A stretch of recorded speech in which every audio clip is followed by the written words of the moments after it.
కాదని కూడా అన్నారు కొంతమంది. బీజేపీకి చెందిన విష్ణువర్ధన్ రాజు కూటమిలో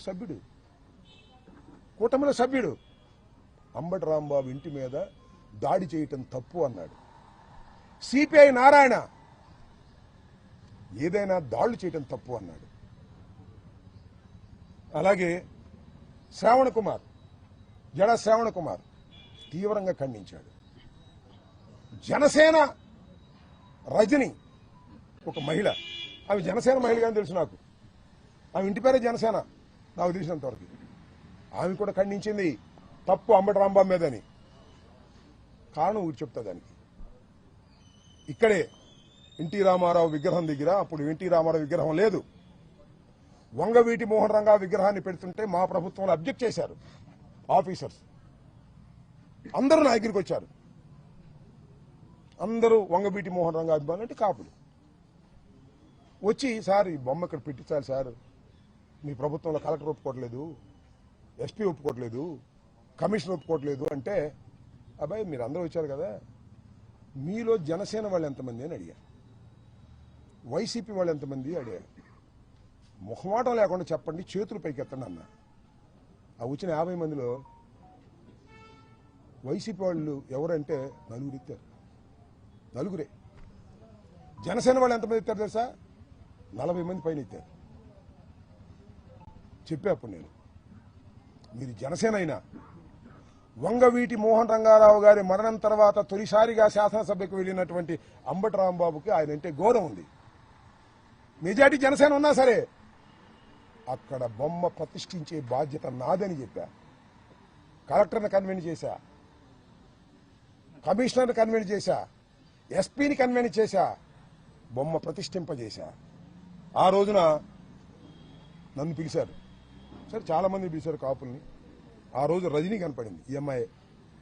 సార్ మీకు హ్యాట్స్ ఆఫ్ సార్, అందరూ కాదన్నా మీరు పెట్టారు సార్ అంటే, అమ్మ న్యాయం ప్రకారం పోతాను నేను, మీరు జనసేన అయినా సరే, నువ్వు కూడా గుర్తుపెట్టుకో తల్లి, ఎప్పుడన్నా న్యాయం కోసం పోరాడు, మాకు అన్యాయం జరిగినప్పుడు అన్నా. ఆ అమ్మాయి వాడు బయటకు వచ్చి మాట్లాడుతుంది. సిగ్గు తెచ్చుకోలే జనసేన నాయకులారా, చంద్రబాబు మోచేతి నీళ్ళు తాగటం కాదు, సిగ్గు తెచ్చుకోమని అడుగుతా ఉన్నా. ఇంతమంది న్యూట్రల్స్ ఖండించారు, మీకు భయమా? ఎందుకు ఖండించలేకపోతున్నారు? మీరు తెలుగుదేశం ఒకటేనా? మీరు 2 పార్టీలు కాదా? మీరు ఖండించకపోతే ఏం కాదు, మీకు విలువలు తెలుస్తాయి, మీ విలువలు పెరుగుతాయని నా ఉద్దేశం తప్ప మీరు ఖండించకపోతే పోయేదేమీ లేదు, వచ్చేదేమీ లేదు. ఆల్రెడీ మీరు ఖండించలేదు. శభాష్ రాంబాబు ఇంటి మీద దాడి చేయమని చెప్పారు పవన్ కళ్యాణ్ గారు. శభాష్ రాంబాబు ఇంటి మీద దాడి చేయమన్నాడు నాగేంద్ర బాబు గారు. ఆయనకి మంత్రి స్థానం సంవత్సరం అయింది, ఇవ్వకపోయినా సరే. సీఎం తిడితే ముద్దు పెట్టుకుంటారు, జైల్లో పెడతారు. సీఎం తిడితే జైల్లో పెడతారా? ఎక్కడ పెట్టారా? ఏంది అన్యాయం? నాకు అర్థం కాదు. ఇంతమంది వీళ్ళందరికీ ఎవరైతే, ఇంకా చాలా మంది నా దృష్టికి రాలేదు, జైల్లో ఉన్నప్పుడు నేను పత్రికలో చూసిన వాళ్ళు మాత్రమే ఇది.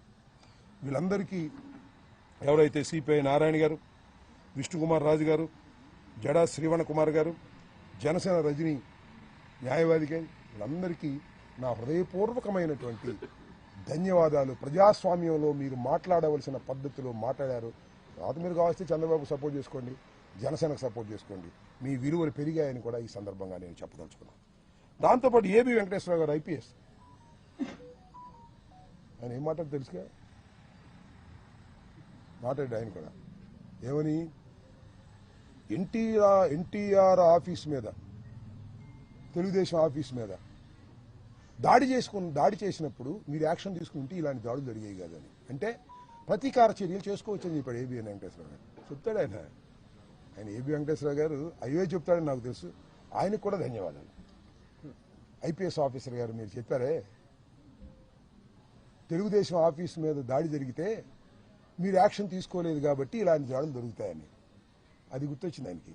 ఆయనకు కూడా ఏబి వెంకటేశ్వరరావు గారు మీకు కూడా ధన్యవాదాలు. సపోర్ట్ చేసిన వారికి ధన్యవాదాలు, సపోర్ట్ చేయని వారికి ధన్యవాదాలు. మీరు సపోర్ట్ చేసినా చేయకపోయినా మీ క్యారెక్టర్ ఎస్టాబ్లిష్ అవుతుంది ఇలాంటి సందర్భంలో. పవన్ కళ్యాణ్ గారు ఒక మాట అంటే దాడులు చేయడం తప్పంటే ఎక్కడికి పెరిగేవాడు నువ్వు? ఏ తెలుగుదేశం వదిలిపెట్టిపోయేవాడు కాదు, నీకు రావాల్సినవి వచ్చాయి కాక ఉండేవి కాదు. ఒక మాట దాడులు చేయడం తప్పు అంటే ఎక్కడికో పెరిగేవాడు నువ్వు. నీ పెరుగుదల నువ్వే ఆపుకుంటున్నావు చంద్రబాబు వల్ల, ఆపుకో, ఇబ్బంది ఏమీ లేదు. You don't care also. కాబట్టి నేను చెప్పదలుచుకున్నది ఏమిటంటే, నా ఆవేదనని ఆవిష్కరించుకోవాలనేటువంటి తపనతో జైలు నుంచి వచ్చిన తర్వాత ఈ ప్రెస్ మీట్ పెట్టాలని అనుకున్నాను. నిన్న నేను రావటమే లేట్ అయింది. రావడానికి కూడా ఏందండి నాకు అర్థం కాలేదు. రాజమండ్రి నుంచి బయలుదేరితే అడుగడుగునా పోలీసులు 30 యాక్ట్ ఉందంటారు. నా ఇల్లు పాల్గొట్టినప్పుడు 30 యాక్ట్ లేదు. నేను చెప్తున్నా, every dog has its own day. ప్రతి కుక్కకి ఒక రోజు వస్తుంది. ప్రతి కుక్కకి ఒక రోజు వస్తుంది. This the saying. ఈ రాంబాబు అనే కుక్కకి కూడా ఒక రోజు వస్తుంది. ఈ కులం లేని కుక్కకి కూడా ఒక కులం ఉంది. గుర్తుపెట్టుకోండి. లేదనుకోకండి, మీకే ఉందనుకోకండి.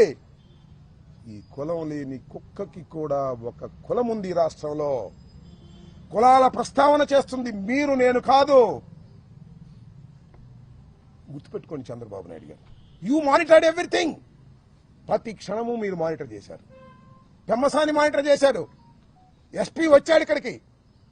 ఎస్పీని వెళ్ళిపోమన్నారు. సీఎం ఆఫీస్ నుంచి ఎస్పీ వెళ్ళిపోమన్నారు. ఎందుకంటే ఈ తగలేయడానికి సిద్ధంగా ఉన్నారు మా వాళ్ళు, మీరు ఉంటే బాగోదని పంపించారు. ఎప్పుడైనా చూశారండి 7 గంటలు 8 గంటల సేపు రవిడీజం చేస్తుంటే రోడ్డు మీద పోలీసులు కాపలా కాశారు. ఏమిటి అన్యాయం అంటున్నా. ఇంత దుర్మార్గమైనటువంటి కార్యక్రమం చేసి 18 రోజులు జైల్లో పెట్టారు. ఏం చేశారు మీరు?